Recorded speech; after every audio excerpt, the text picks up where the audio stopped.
Le trophée, rien que le trophée, voilà l'unique objectif du Sénégal. Les Lions de la Teranga espèrent remporter leur toute première Coupe d'Afrique des Nations et ainsi réparer une anomalie de l'histoire. La génération emmenée par Sadio Mané, la star de l'équipe et vainqueur de la Ligue des Champions avec Liverpool, aura fort à faire face aux Aigles de Carthage. La Tunisie a certes réalisé un début de compétition poussif, mais ils ont remporté leur première victoire au tour précédent face à Madagascar. L'autre affiche des demi-finales oppose l'Algérie au Nigeria. C'était déjà l'affiche de la finale en 1990. À l'époque, les Fennecs s'étaient imposés et c'est leur dernier titre continental à ce jour. Les hommes de Djamel Belmadi espèrent renouer avec de belles traditions, surtout en cette année spéciale pour leur pays.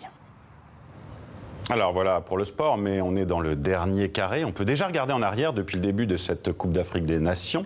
Peut-on parler d'ores et déjà de succès pour l'Égypte dans l'organisation de cet événement sportif ?